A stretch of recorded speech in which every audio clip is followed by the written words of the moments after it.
Clay to bring this podcast to the next level. I went out and I decided that I'm going to thematically match each episode we do. So I got sick for this one. I got deathly ill.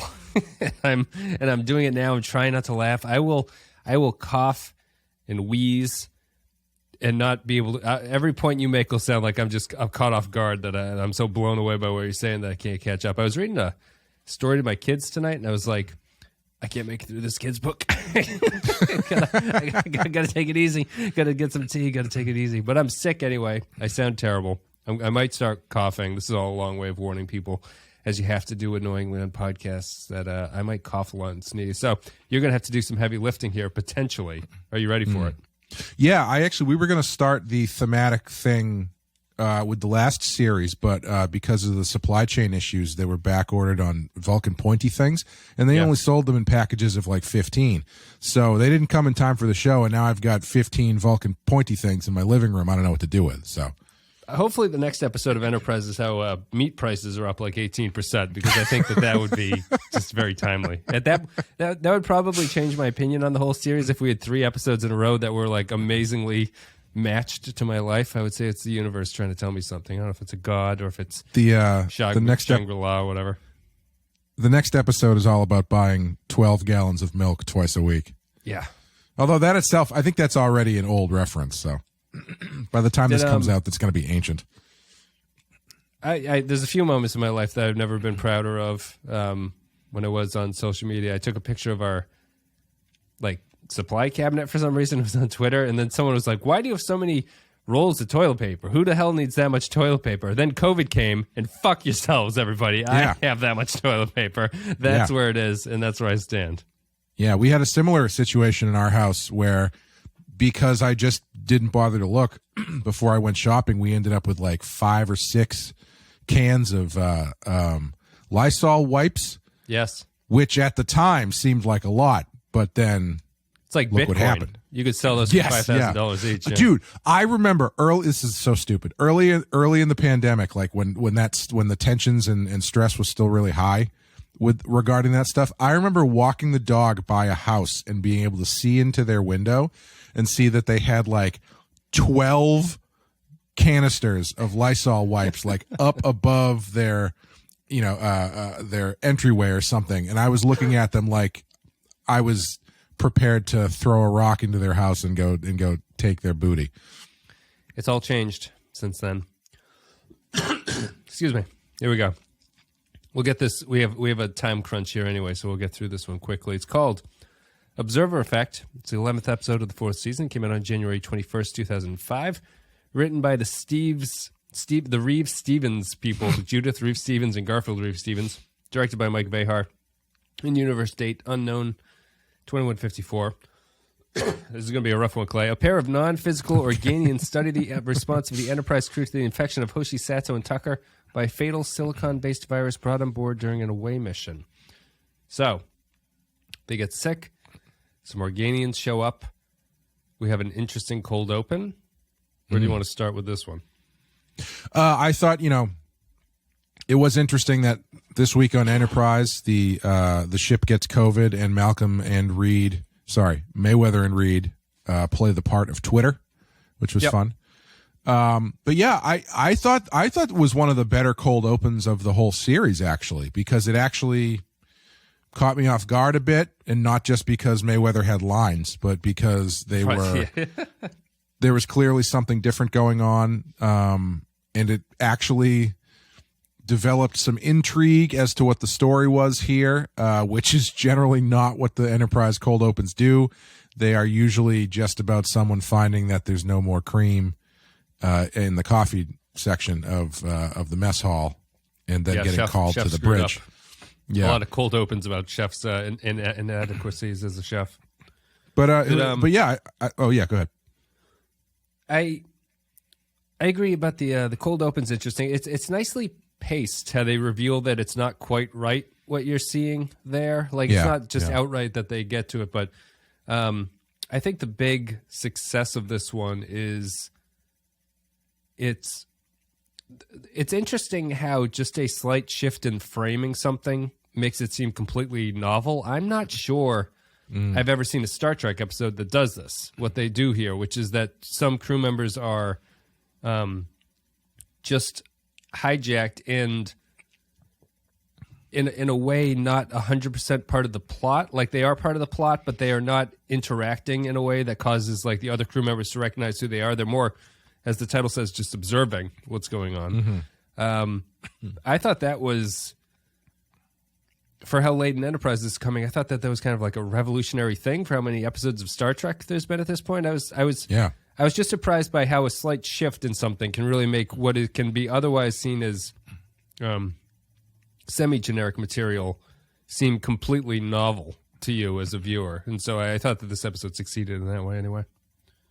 Yeah, because I mean, ultimately, what the episode is a first contact episode, right?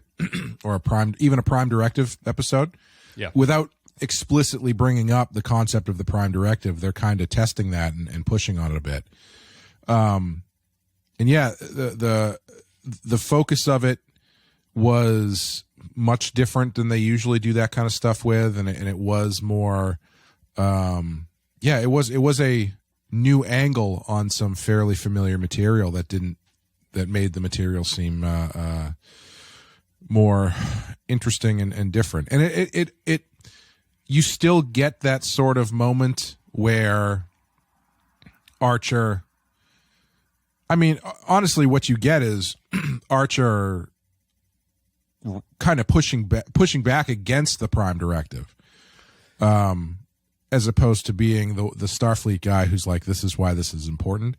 But that they're not like smacking you over the head with it for the whole episode. This idea that maybe the prime directive isn't the way to go. It's all in the subtext, and it's all in the underneath the action of actually what's happening. But it only gets voiced in that one scene.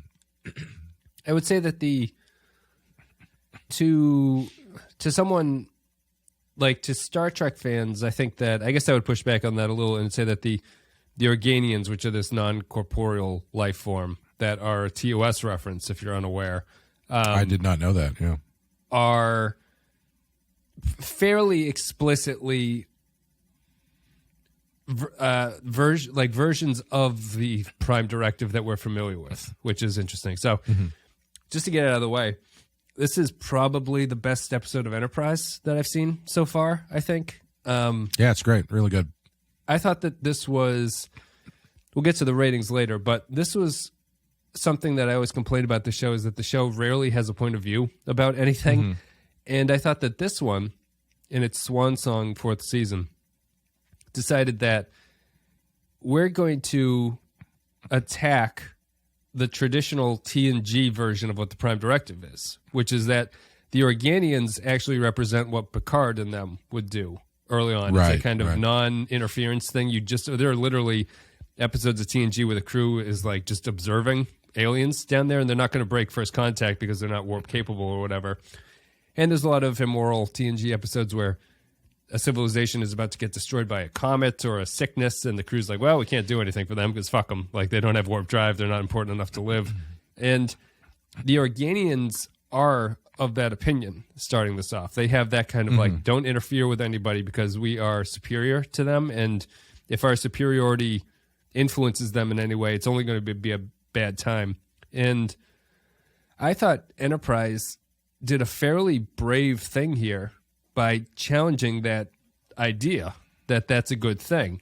And you can probably get into canon problems about like why Archer would feel that way. Excuse me. But I thought it was, on the Enterprise's way out, it's a good way to take an idea from a previous Trek show that never really made sense and make a good episode around it that actually challenges it in a very DS9-y kind of way. Yeah. I don't think it gets deep as DS9 ever would, because I don't think Enterprise is willing to do that. But I was surprised by how antagonistic it was towards Trek ideals in a lot of different ways. Well, I think what's interesting about it is, despite it being a prime directive pushback, the actual situation is not really a one-to-one prime directive situation, because the prime directive is generally not interacting with a pre-warp culture and influencing stuff that's going to happen naturally. This is basically actively allowing these different species to walk into a trap that, well, it's not a trap, but it's basically like the what are they called? What's the Organians? The Organians. The Organians notice that the Organians know that there's no elevator behind the elevator doors, and they just sit there and watch as different cultures open the doors and take a step and fall down the elevator shaft. Yep. Which I would argue is not exactly the same thing. And I think that's where you get a little bit of that wiggle room, where in this situation you could argue that there's a difference between doing something that will damage a culture and doing something that and taking a step that can just actively prevent harm, which is what they do at the end of this episode, where they put up a road cone or whatever. Yeah. That being said, I do think what the Organians are doing is a more abstract version of the Prime Directive, because they're not, what they're doing is they are trying to, like, the whole reason they're there is to gauge the response of how these different cultures are going to react. So in essence, messing with that breaks the experiment they're doing. But it is similar to the classic Prime Directive in intent, I guess, but not. What they're doing is a few more levels removed from what we're used to. So it's different, but it is also the same. So I don't know if any of that made sense, but yeah, well, because there are. Like, for instance, I don't need you to remember specifics, but there's episodes of TNG where it's made clear that the Starfleet has like observational groups on pre-warp planets, and they kind of blend in and they hide themselves and stuff like that. They watch the natives. Yeah, Insurrection. That's the whole plot of the movie, basically, right? Yeah. Insurrection is a good example. The Who Watches the Watchers and stuff. So right. In my mind, it matches, because I can't see anybody in those situations. If a alien native is about to walk off a cliff, the Starfleet people are not going to say, like, "Hey, don't go down that way." They'll just kind of watch him fall off the cliff. Right. So I think it's fairly similar in that what Archer is challenging here is the immorality of not doing something because you think that it'll have a bad effect by the sheer fact that you're interacting with somebody. So it's a pushback on the idea that the worst thing you can do is tell somebody that you're out there and that you're more advanced than they are. But at the same time, the difference, though, ultimately is you could.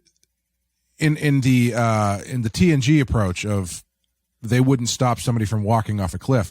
What they could do is put up a sign when nobody's there that says, "Hey, watch out! There's a cliff here." You know what I mean? Yes. Yeah, so, but I understand what you're saying. Yeah, I could see that. I wonder if they would do that. It's a good example. Yeah, it's a good question. The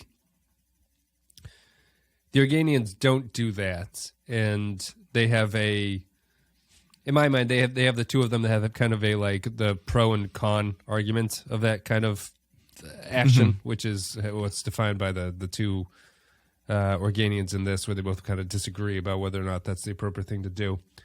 I just thought that it's rare for the show to really have any kind of point of view about something that I would consider to be something that actually matters. And I was struck by that here, that this feels like even if I think there's a flaw, that they wait a very long time to do it. I don't think it's a problem, because I think that otherwise it would ruin the whole observer effect thing, that once they start knowing what's going on, it kind of ruins what they have to say.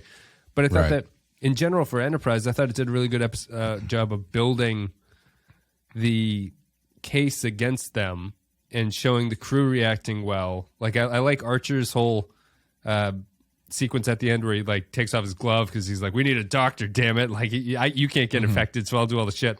And then it failing and not working. I thought that was like a nice build and release of all that kind of stuff. Yeah. And then just getting into the end where Archer yells at them about like what the right thing to do is, and apparently it convinces them that what they've been doing is the wrong thing to do because they let them live, and then they put up the little buoy or boy or however you want to say. And I don't know, it just in a way where Enterprise would usually have Archer punch punch Trip and the corporeal being would fly out of his ear or something like that, and it'd be like, all right, this is like Enterprise. Doctor Strange.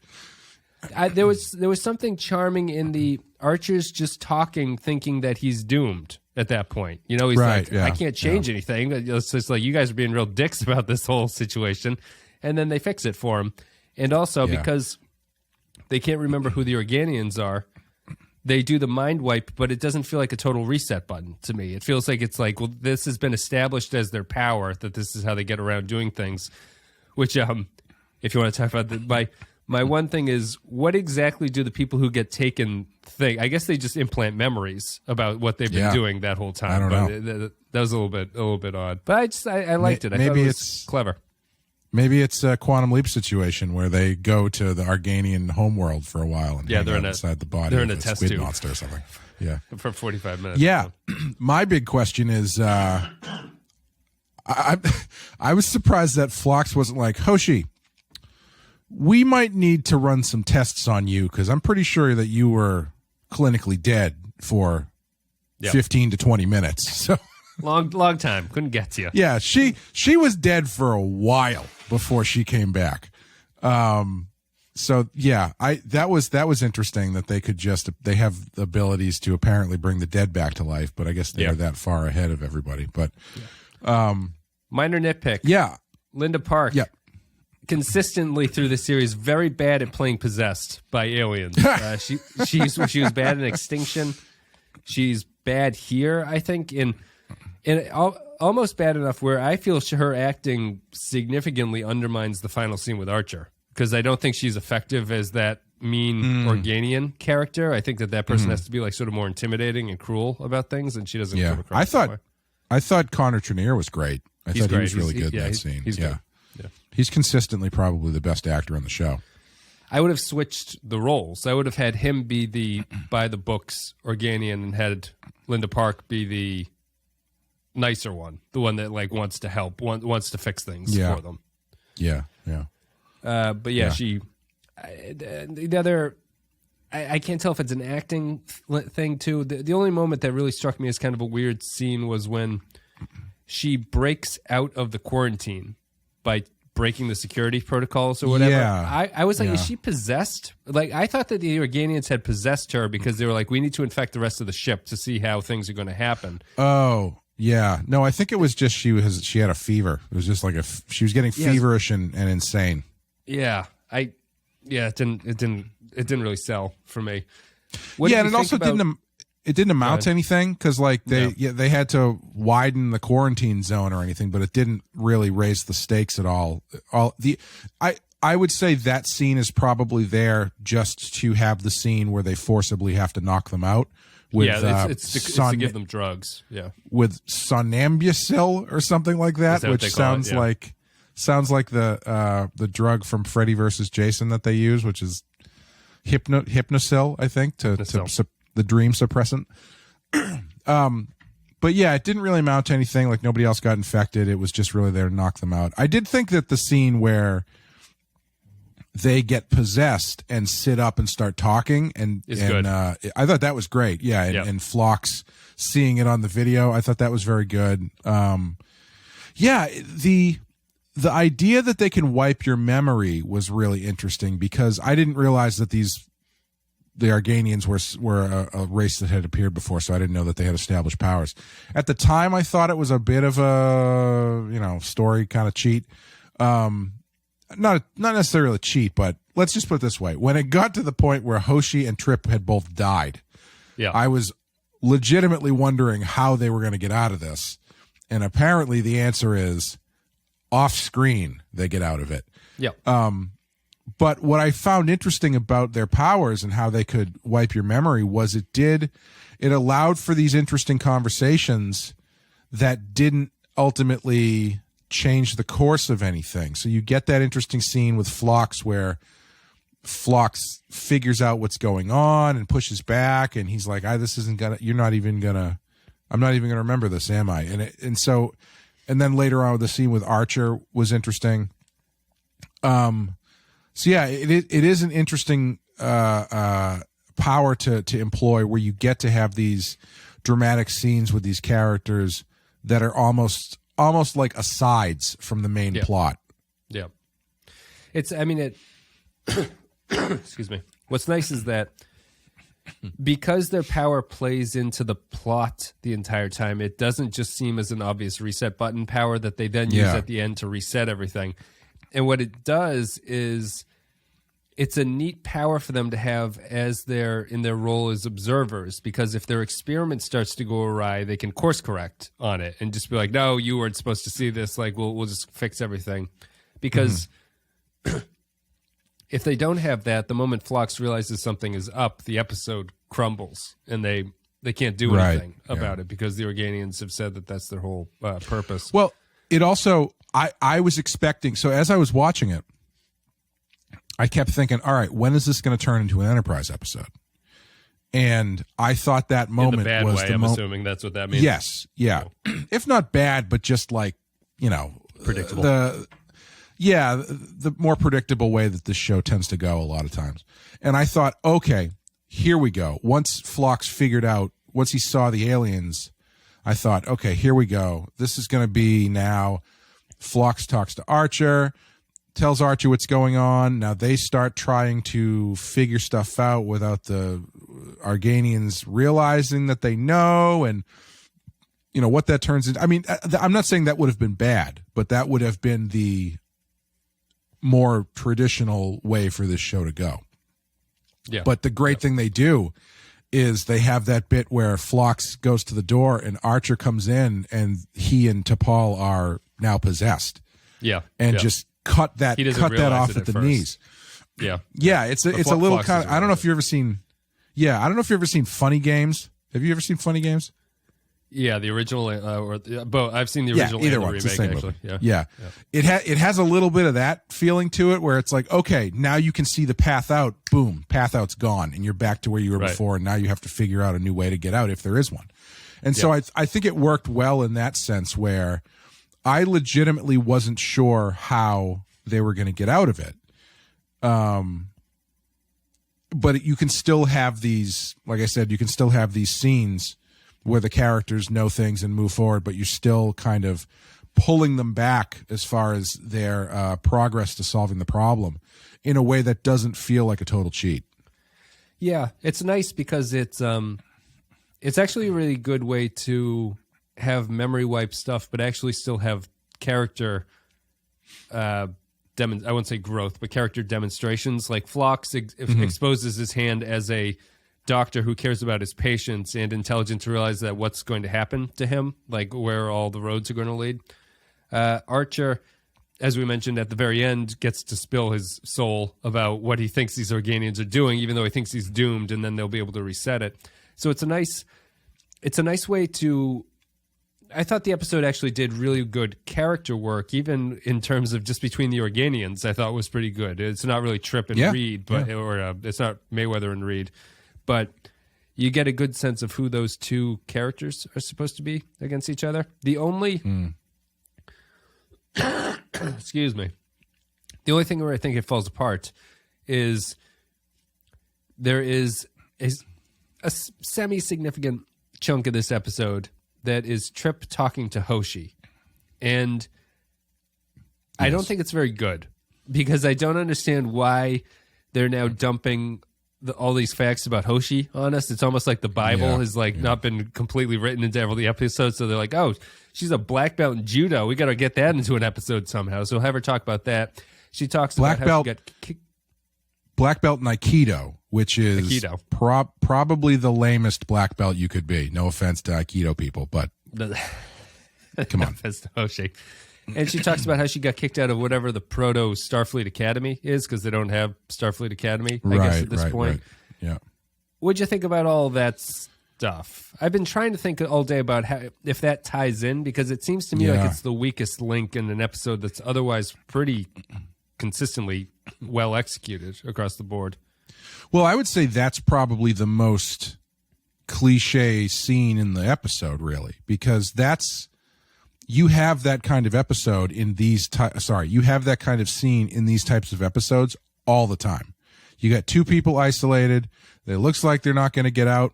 One of them starts telling a story about their past that the other one didn't know. And they go, wow, I never knew that about you. And it's like, yes, the story I just told is some sort of insight into my character that none of you knew up to this point.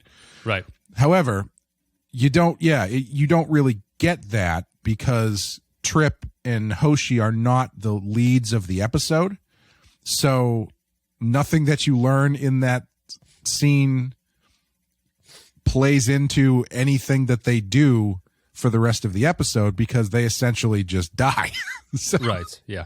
There's not, I mean, I guess maybe you could say that it's a precursor to her losing her mind and breaking out of the cell, but that might be after. I can't remember exactly when that happens. I'm assuming that happens before because she seems pretty, because they get knocked out after she escapes. Yeah. So maybe like the argument is, well, she's establishing that she has a rebellious streak in her that's going to get amplified when she gets feverish. But like, why do you really need to establish that? It seems kind of like a waste of time. I don't know.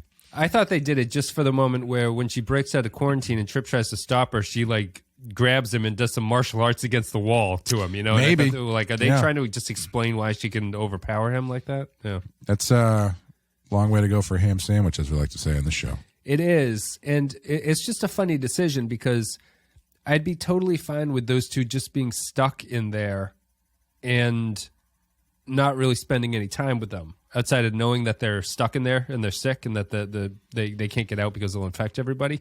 Because I think that everything else, those two are in there only to function as the thing that the Organians can observe how everyone else is reacting to them being stuck in there. So I really like this thing that I don't think they do it all that often, where the characters are watching Trip and Hoshi on a live feed. You know, like they are observing them as they're being observed by the Organians. Yeah. And it's this very layered story. I don't understand why you have to develop any kind of camaraderie with Trip and Hoshi in this sequence, because all they need to do is exist in there by being sick. And if you spend time with Archer to Paul, there's even a great moment, like the best Trip and T'Pol moment, I think, in this is when T'Pol is like, is Commander Tucker in there? And Archer's like, if he wakes up, I'll tell him that you want to talk to him, because Archer clearly understands what's going on at that point. And I would have just been happy to spend time with Phlox, Archer, T'Pol, everyone else who's outside, and the two Organians who are watching this whole thing kind of break apart. I just thought it was strange. I didn't know why they needed to talk to each other all that much while they're in the blue room. Yeah, I don't know. I assume it was just a humanizing scene. Because like the information you're really getting out of that scene is that Hoshi only ended up on Enterprise because Starfleet needed people for her job, and she was really good at it, even though she got kicked out. And then Archer, she's like a Suicide Squad member. Yeah. And it doesn't really add much. And there's an undercurrent of that, not just in that scene, but in the rest of the scenes between them, where it's Trip. It's Trip. It's another one of those things where it's like if in the first scene, right? Yep. Where the two of them are in the shuttlecraft. If they had established some sort of, and maybe they did and I'm forgetting, if they had established some sort of thing where Trip was like underestimating Hoshi in some way, or doesn't understand why she would want to do X, and like expressly shows that he doesn't really know anything about her, then those scenes make more sense, because the undercurrent of those scenes is Hoshi backstory, and Trip being like, "Oh wow, you're really good at this. You're a genius. You're Right. not just good at languages. You are a genius." And since there's no narrative starting point for that, all of those elements just seem like they're there for the sake of, I don't know, giving them something to do, I guess.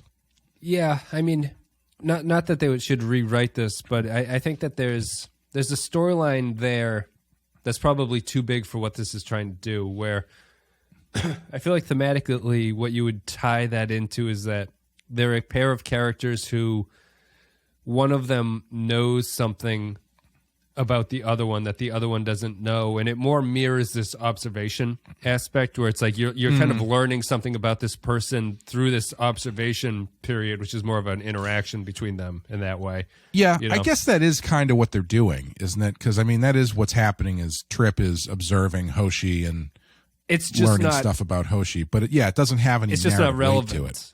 Yeah, Right. There's no.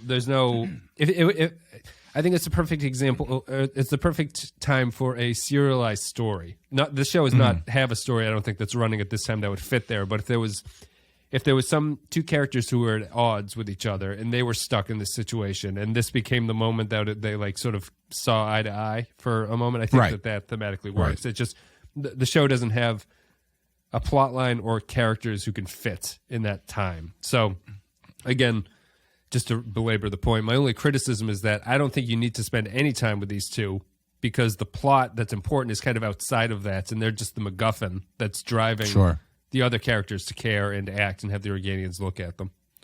Yeah, and if you cut that stuff, there would be time at the end for a scene that I wish was in it, which is after the Organians, they have that final shot of Travis and Reed walking down the hallway, and they're like, well, we only have 5,000 years before we run into them again or something. Yep. I wish they had had the moment where the Organians leave, and then Malcolm looks at Travis and says, Travis, why are we hanging out together? We never hang out together. Ensign, somebody get back. That's the thing. Once they leave, it's just.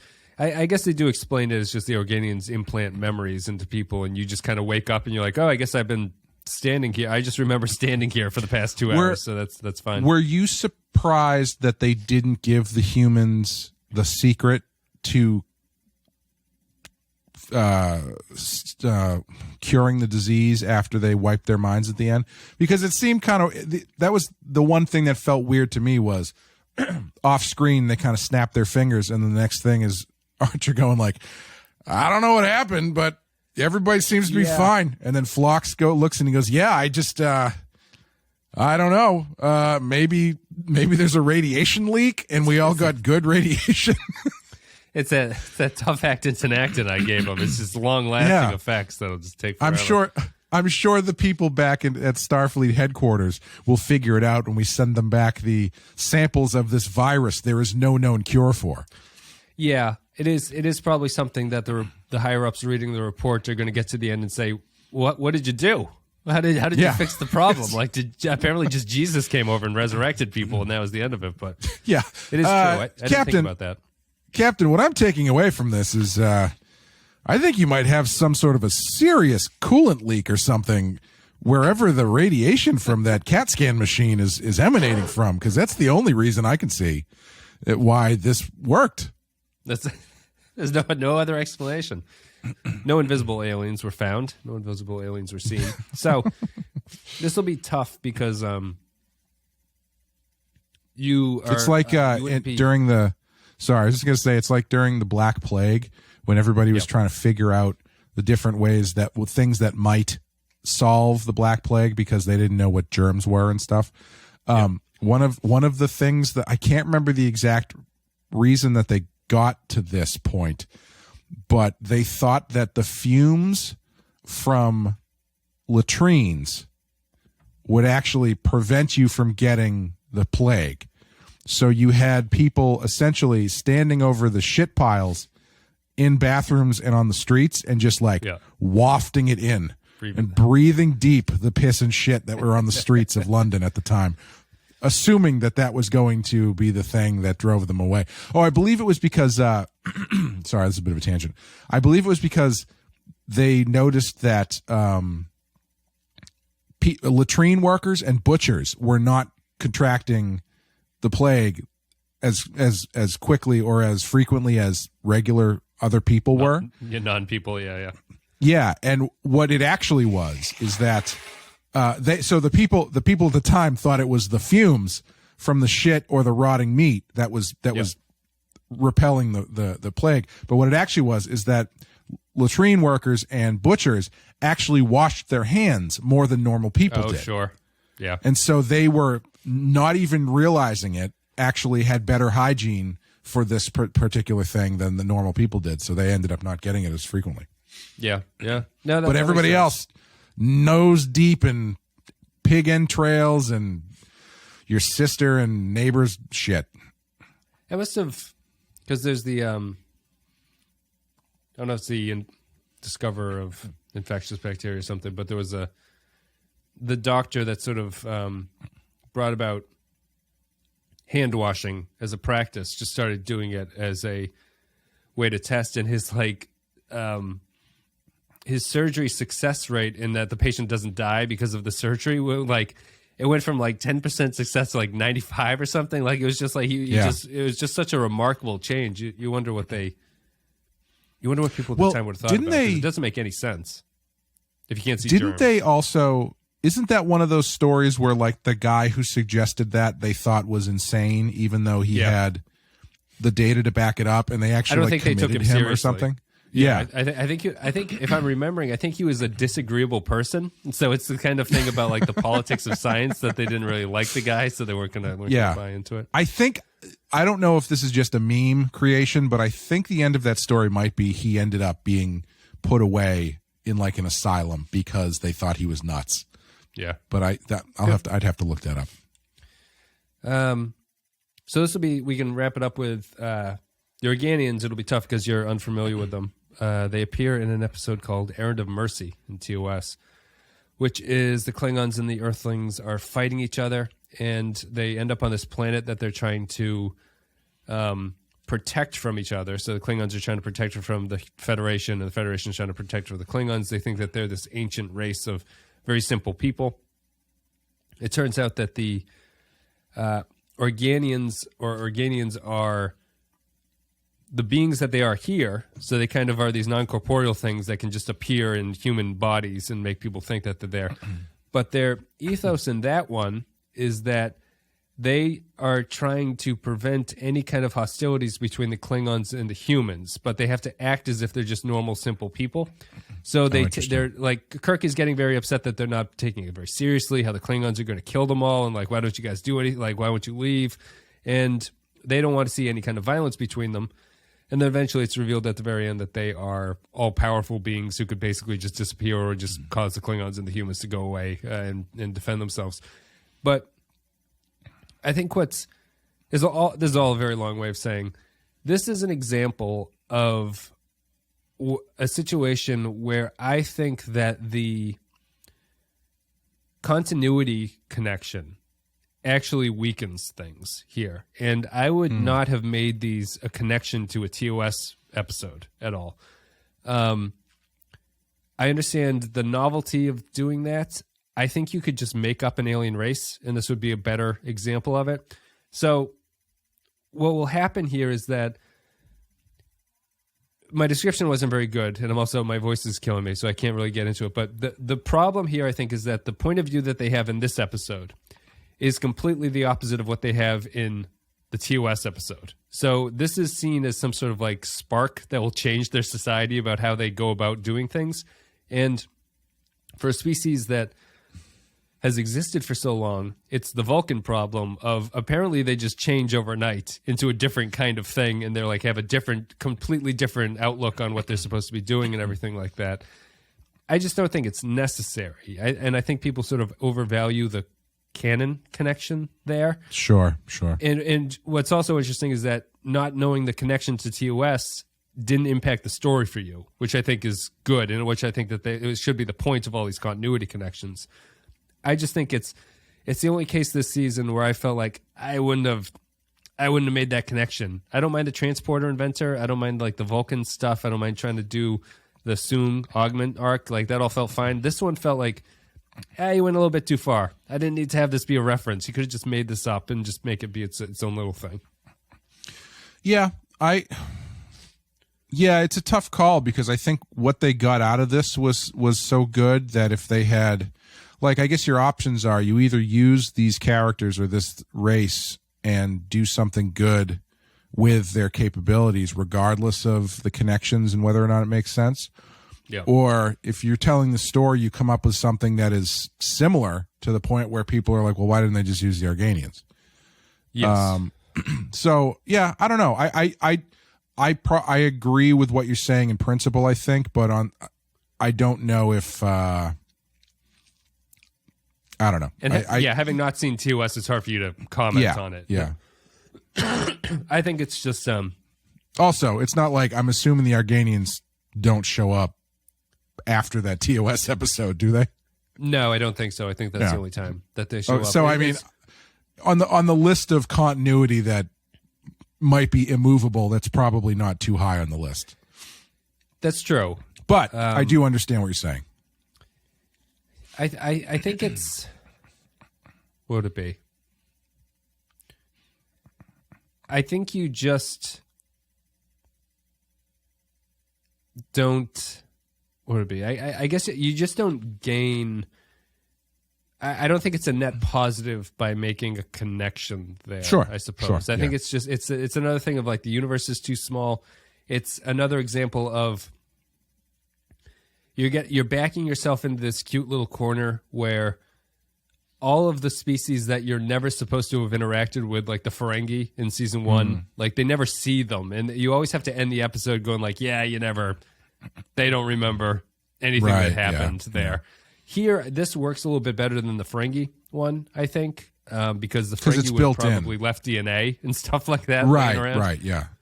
It's built into the themes of this episode that there is a mind erasure aspect to it. I think it's another example of like, they're not going to remember, and this is Enterprise is in this weird position where they can't really remember any of these people that they're meeting because we're going to meet them later for the first time. Yeah, and it's funny because this one does give you excuse to make a few other call-outs. Like they mentioned the Cardassians by name. Yes. But so this is the first canon reference of the Cardassians. Oh, well. But too bad nobody was there to hear it. Because it's the Organians and they do it, while they're just hanging out talking shit or whatever. So it doesn't impact anything. But for a fan, you're like, ooh, I know that. Yeah, I know what you mean. Yeah, it is strange. It does get so frustrating with these canon things where you have to keep doing all this backflipping to figure out how it doesn't break anything.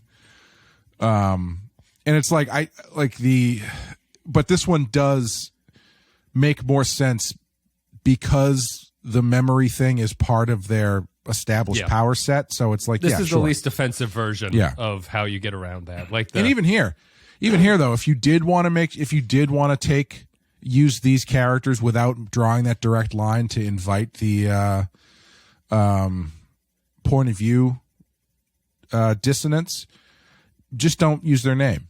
Like you could, if you don't say Organians, there's enough there that, the thing still works. It's because like them saying Reed and Mayweather could say it to each other. Just don't say it to Archer. Sure. Yeah. Well, I guess that problem still exists though, then, doesn't it? Because you're saying that in the TOS episode, the point of view of the Organians is very different than their point of view here. So they will interfere freely in what people are doing in the TOS episode. Right. So the problem you're having is inherently that they have changed too quickly, right?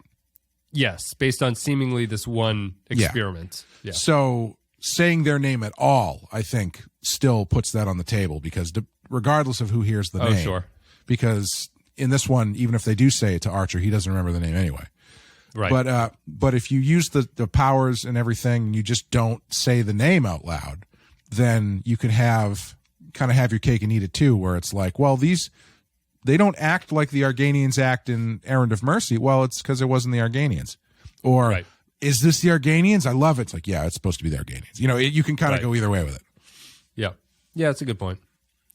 I guess Or that's it. you can just have Starfleet discover this race, completely get all they can out of it in a very documented fashion, and then have 3 people agree never to talk about it again at the end of the season. At least it's in a similar vein. I think my the good example of this series going to odd lengths to protect continuity is the first time that they ran into the Romulans. The Romulans are like, we just use voice chat. We don't use video like literally everybody else around here. We talk over the phone. We don't have Skype video at this point. Mm-hmm. It's that kind of stuff. Gets a little bit silly. I'm not going to read the patron list because my voice is killing me. You know who you are. We thank you for your service. Thank you very much. I apologize for my voice today. This is just, it's what it is. You don't realize how bad a cold is until you have to talk. Really, is one of those things. Like I feel relatively okay all day. I'm sick, but it's like I'm like I'll be able to do a podcast, and then I get here, I'm like I can't talk. So I apologize to everyone watching the video because I've been blowing my nose in the background constantly. But what would be amazing? What would be amazing if you had said, "I'm not going to read the names. I apologize to everyone. I'd like to apologize to Yarpy, Nick Surgery," and just read the list.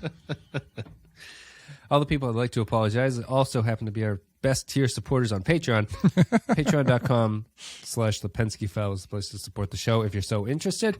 I'm a little bit, well, we'll read the comments first, then we'll go from there. So, if I start dying, do you have Discord up? I'll copy paste one of these into your Discord and you can read it for me. Throw them all over. I'll read them if you want. Okay, I'll do this one for you. So, let's see. We'll do this quickly. As you're reading them, I'll send more. That will go quickly. So This is Thomas Darnell has this comment, if you can read that one. This is one of the trekkiest episodes the series ever did. I like invoking the it's Organians with an O. I thought it was an A. I like invoking the Organians. I like the humans as lab rats theme. I like running tally of how most races fail the test. And doesn't it skew the results to have a non-human doctor? The solution is weird, but very Enterprise. The Organians do something they've never done because, I don't know, Archer prayed really hard. It was in the script. 5 out of 5. Next comment is Matt Ross says, so far, the most Star Trek story of the entire 4th season, if not more than anything from the 3rd season. The use of the Organians were an interesting nostalgia callback, and the use of Reed and Mayweather was well done as alien observers, and I thought well acted by Keating and Montgomery. No explosions, no phasers, no fists of flying Archer, thinking and talking. What a concept. New Trek should take note. Aside from that, I want to know, where was Hoshi's Aikido skills previously? 5 real Trek moments out of 5. She doesn't really have many opportunities to use Aikido on a day-to-day basis, deciphering languages from the bridge, so... Give her another skill. I couldn't identify Aikido, I don't think. I could identify Aikido is the martial art that Steven Seagal does. Okay. And so it's like squinting at people. Yeah, it's squinting at people and, using their energy against them, quote unquote. Sure. Yep. It looks really cool, but I don't think there is. I apologize if we have listeners who are diehard Aikido people, please tell me I'm wrong. But my impression is that it is not a martial art that is necessarily practical. Yes. Sure. Yeah, practical. It won't win any MMA fights with an Aikido expert. No, it very much will not. And I have seen documented evidence that it will not. I was watching a video of those. Is the Aikido, is that the one that's purely based on just like energy stuff? Like the practitioners are just kind of like waving their hands around, and then the MMA fighter comes up and like punches them in the face, and they fall down. Okay. The more general concept is it's a lot of like, small movements stuff that just, so if guys come at you, they throw a punch and you just kind of like grab their wrist and kind of like do the right motion and they go flying across the room or whatever. Right. You should look up some Steven Seagal Aikido videos. They are hilarious. It's like a supernatural judo, basically. It's it's judo, but at a higher level. All right. Did you finish Matt Ross's comment? I did, yes. Here comes the next one. It's Kyle Barrett's epic paragraph. Man, you say 5 sentences and then people all of a sudden learn how to use commas. He's busted out the semicolons. It's unnecessary, quite frankly. I've enjoyed Hoshi's arc, if it's substantial enough to call it that, of her at first being nervous of the interstellar adventure before gaining confidence and coming into her own. So this reveal that she's always been an arm-breaking illegal poker game, I forgot about the poker game, illegal poker game creating badass has never sat right with me. The second bottle episode in a row, Observer Effect, proves why monetary constraints can aid in inventiveness. And this is maybe the Star Trekiest episode of Star Trek that ever Star Trek. That's like the third person who said that exact same thing. Yeah, it's a meme. I don't think the aliens being Organians adds much, but this is a back-to-basics classic that fits the prequel nature of Enterprise perfectly. I also enjoy the meta angle of the episode, that we, the viewer, are like the Organians watching something we've seen many times before, but also something dying with the show's cancellation imminent, and this episode being the one to make us feel sad about it. After his worst ever performance last episode, I think Bakula is fantastic here, and the final 15 minutes gives us one of the very best displays of both the getting their hands dirty and moralizing aspects of captaincy in the entire franchise. 5 out of 5. I did Bakula in this episode. I think this is a good archer. Without being a focus on him, I think that he's pretty effective. I think his actions speak louder than his words in this one. Yeah, and he doesn't really have that much to do. And I don't mean that in a negative way. I mean, like, he doesn't have a ton of lines, but the stuff that he does is pretty effective, I think. Yeah. I do like, the one thing that I do like about this episode is they do kind of drift into a bit of the Grinch Who Stole Christmas territory, where once he pulls off his gloves and stuff, the one more negative Organian is basically doing that thing where he's like, they sing without baubles, they sing without toys. Can't believe that they're still celebrating with no toys. Nope. All the Who's on the Enterprise are just still singing their songs. I can read the short one. It's next. Latte Librarian says, Observer Effect, one of the best cold opens that Enterprise has ever done. 3 out of 5. Breaks the streak of 5 out of 5. So 3 out of 5. Groppler John Zorn has the next one, and he says, you'll have to read it, it's a little bit longer. Stuff I like about Observer Effect. The stuff I like about the Observer Effect. 1, it reimagines prior world building. Very different. He did a numbered thing? That's cheating. Maybe it's not 5 sentences, I don't know, but it feels like cheating to me. It reimagines prior world building. Very different Organians and very different Klingons were introduced in the TOS episode Errand of Mercy. Instead of, is that the first Klingon episode, Errands of Mercy? Yes. Oh, interesting. Yep. Instead of making up some new race of energy beings we've never heard of again, they took the opportunity to develop one that's been waiting to be noticed since 1968. This is the same kind of canon reference that I adore in Lower Decks and stokes my contempt further for the brainless, oh look, there's a tribble on the counter style of curtsy JJ Trek. It takes a solid position on something, in this case the Prime Directive, and preaches using story and character rather than, preaching. 3, it does the small stories that Enterprise has always done well. There are plenty of them, everybody gets lines, and I like every character better than I did at the start of the episode. 5 out of 5, and a wish that we'd seen more of this kind of story way sooner in Enterprise's run. I agree with his second and third points. I before we got to these comments, I had been talking about how I don't need them to be the Organians in this, so I would disagree with his first one, but I do like his second points. It is maybe it's almost startling when like Hoshi is talking for longer than 5 seconds. You're like, what the hell is going on in this show? Yeah. Like, this is not what should happen. But everyone here, even though Mayweather and Reed are not themselves, the whole cast gets a chance to do something, which is extremely unusual in this show, interestingly. Yeah, Mayweather does more in this episode than he's done in 5 seasons or 4 seasons, I think.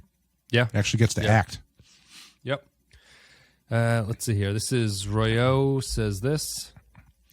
The episode Dear Doctor hovers over this episode like the sword of Damocles. In that episode, Archer denies the innocent and dying Valakians the cure, smugly stating, until somebody tells me that they've drafted that directive, I'm going to have to remind myself every day that we didn't come out here to play God. When sick and dying himself, Archer meets gods in the form of the Organians, and he delivers the most hypocritical speech in the entire show. You've lost compassion and empathy, things that give life meaning. And if that's what it takes to be advanced, I don't want any part of it. If ever there was a person who deserved to be given that speech, that person would be Captain Jonathan Archer, and the Valakians should have delivered it to his damn face. 2 denied cures out of 5. Wow. So this is interesting because to me, what Ryo is saying is, I think it's a difference between me and a lot of the listeners, I think, which is that the canon connection here, or the hypocrisy between Archer, is not that important to me, because I think that what they're trying to do here, I think this actually makes more sense in context of what the Prime Directive should be interpreted as. Like, this to me feels like the show has its head on its shoulders. Dear Doctor felt more like a TNG episode in how it approached things. And I don't mind the hypocrisy, because almost to me, I can feel like I could say that this is Archer learning something over the course of 4 seasons. You know, I feel like it's a changing character that to me feels appropriate. Again, this runs into canon problems because TNG's ethos is going to become the dominant ideology. You know what I mean? Right. So Archer here seems out on an island and saying the right thing, but I know that down the line in what this universe tells me that the TNG thing actually wins out against him. Yeah. Next comment. Thank you for that. That was the lowest rating so far, though. Only one 2 out of 5. 2 out of 5. This is the final comment from Brandon Howells. Is that a new patron? I don't remember that. Recognize that. No, it's Cardinal Doomsday. Oh, I see. Real name. Well, I would have known if you had read the names, but here we are. You've got to give it to Enterprise. Sorry. Let me just die coughing just to prove what's going on here. Sorry. You've got to give it to Enterprise for succeeding in being spooky. I think this might be the episode in which Travis has the most lines. It is a pity he's being possessed by an alien at the time. I'm not sure who annoys me more in this episode, the Organians, long before their smiling sheep stage in TOS, or the unbearably self-righteous Archer. Extra love for Hoshi, the mad, multilingual escape artist. A low radiation 4 out of 5. She's Houdini. Yeah. I think people generally, I mean, Brandon gave it a high rating. He had a little bit more criticism than that, but I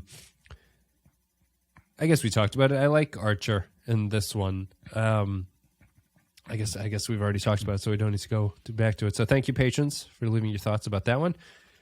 I'll be back to ship shape on the next episode, I would assume. So we'll go, and there'll be more comments because it's the second half of the final season. So there'll be a bunch of new comments to comment on Patreon. You can all do that.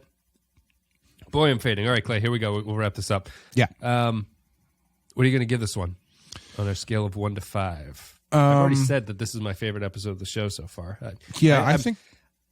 Go ahead. No, I think I'll give it a 5. Yeah. Okay. Yeah, I feel bad because I'm obviously under the weather, and I felt like I am going to let down what I think is the best episode of the show so far. I think we got our points across about why it is that way and why I think that this episode is unique for Enterprise. This, I think, is definitely the best episode of the 4th season so far. It's interesting that it's a standalone compared to the arcs that they've been doing, too, at this point. I think there's only one more standalone, and it's the finale, if I'm remembering correctly. Okay. And boy, what a standalone. Actually, technically not a standalone, if you really want to get technical about it. Yeah, that's true. That's true. We'll have some connections.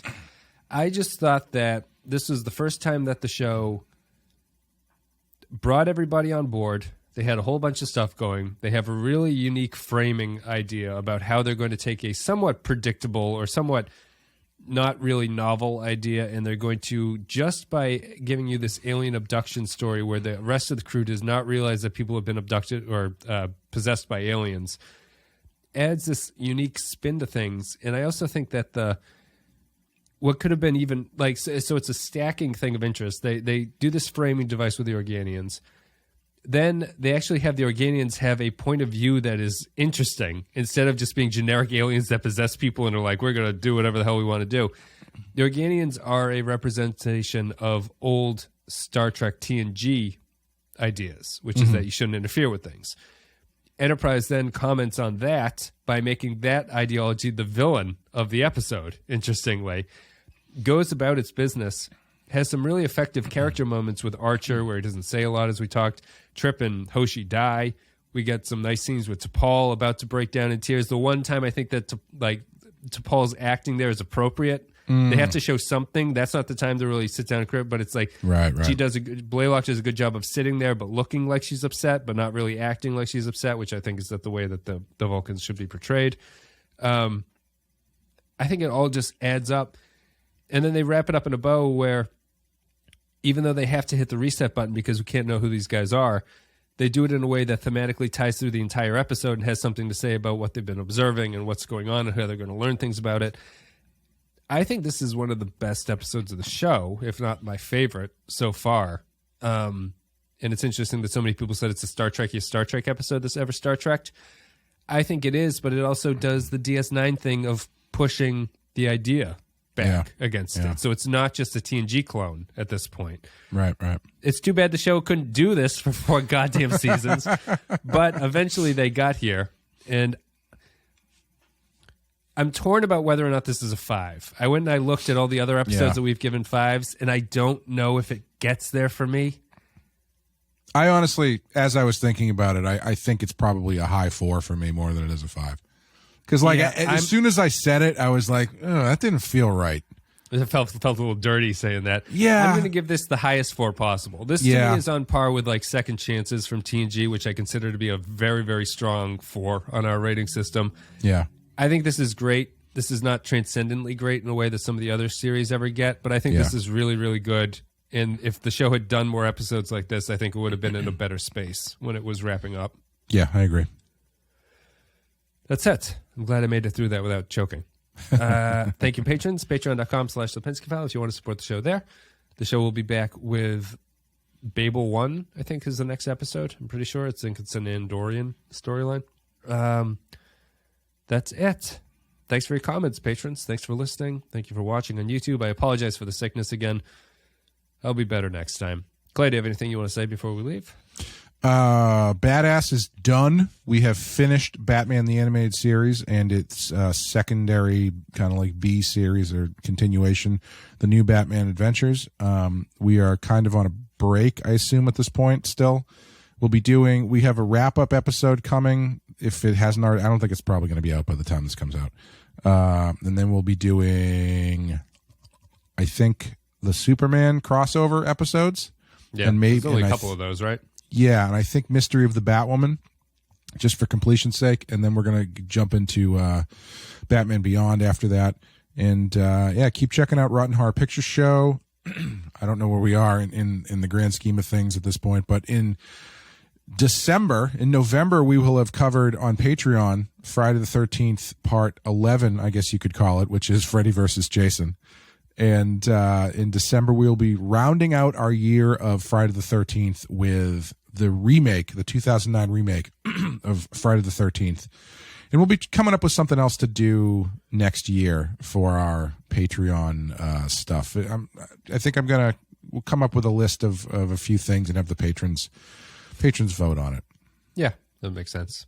If you want to pitch ideas, people have been doing that on the Discord recently. So if you want to pitch ideas about what could be the horror Patreon special for next year, you can do that at the Discord channel. That's also where to find me most of the time. Still off social media. Maybe that's why I'm dying. Maybe I'm just withdrawing. I guess that's it. Thanks, everybody. Thanks for supporting the show. Thanks for leaving your comments about this episode. It was a good one. And I guess we're done.